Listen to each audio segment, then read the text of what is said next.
Hello, it's Iino. Today, I would like to present you with the news related to logistics and shipping for November 2021. In particular, I will focus on news from North America, and I will include my views on the current supply chain disruptions and rising ocean freight rates. So, let's get started. Long way to normalize container freight rates. The earliest could be mid-2023. Sea Intelligence, a Danish maritime research company, has released a report on container ship freight rate trends from China.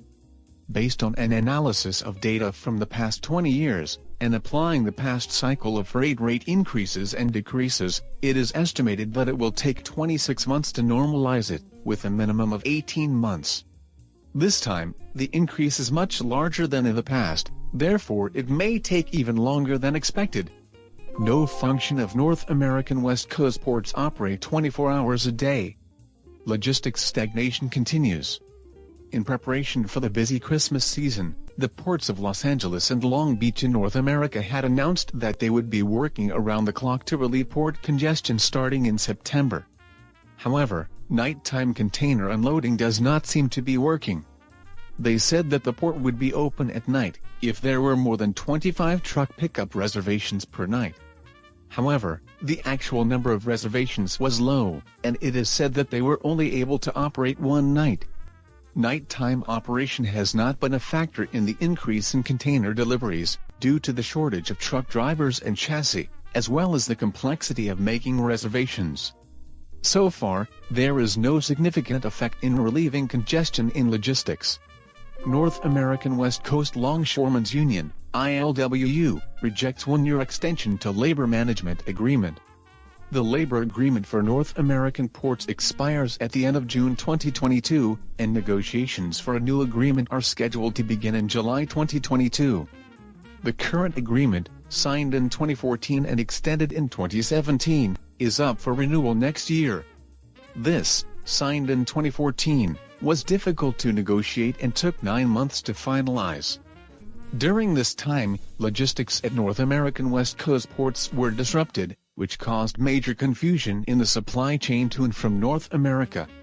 And in consider of the current logistical congestion caused by Corona, the Ports Employers Association, PMA, has asked the International Longshore and Warehouse Union, ILWU, to postpone for 1 year the negotiations to be held next year. However, ILWU rejected the request. This collective agreement includes the agenda of automation of the port.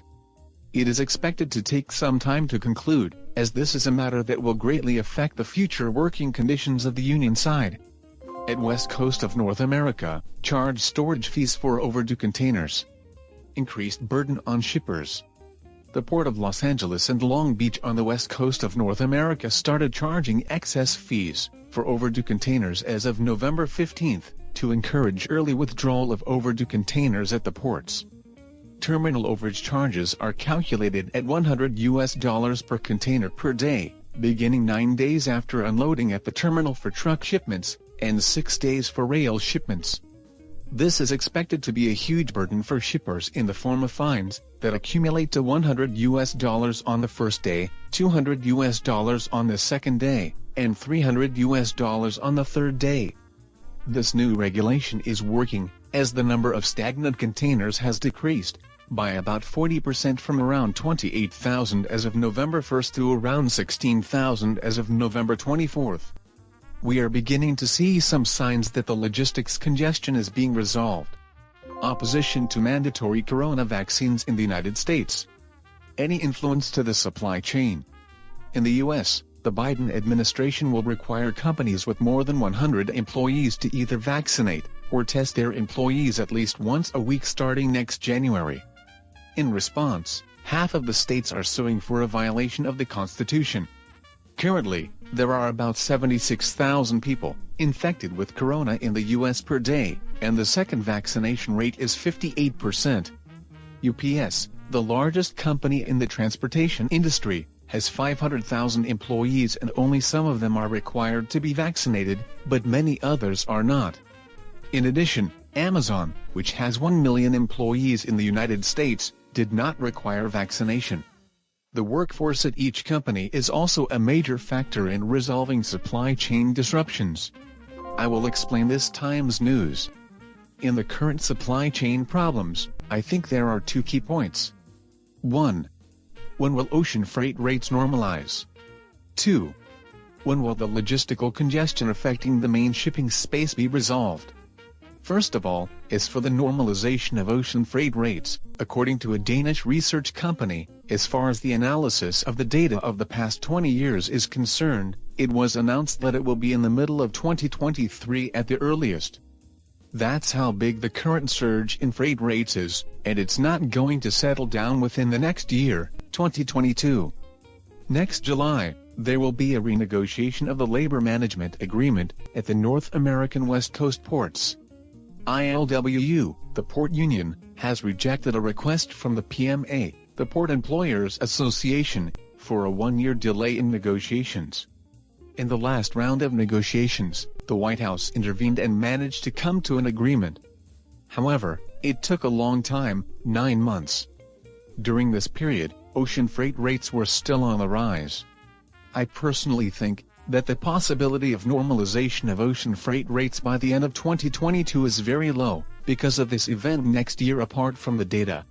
The timeline is that negotiations begin in July 2022, and National Day of China is on October 1st. Before National Day of China, a lot of cargo will be shipped from China to North America.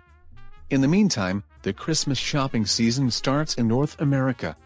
It seems that there is a high possibility to occur logistical congestion on the west coast of North America.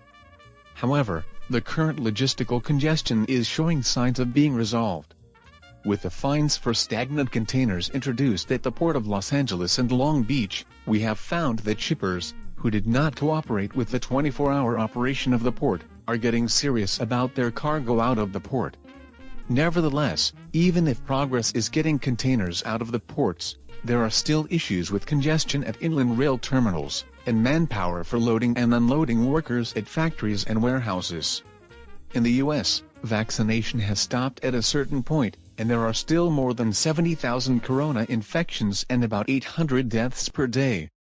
Unless the vaccine becomes mandatory, the availability of manpower is uncertain.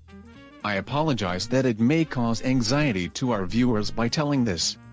However, I think it is important in order to do business for you to look at the reality of the situation, think about it with your own mind, make predictions, and how to prepare for it. I'll continue to keep you updated on this channel, so please subscribe to the channel, thumbs ups, and comment on it. That's it from the field. Thank you very much. In this channel, I explain about international logistic knowledge for your better understanding.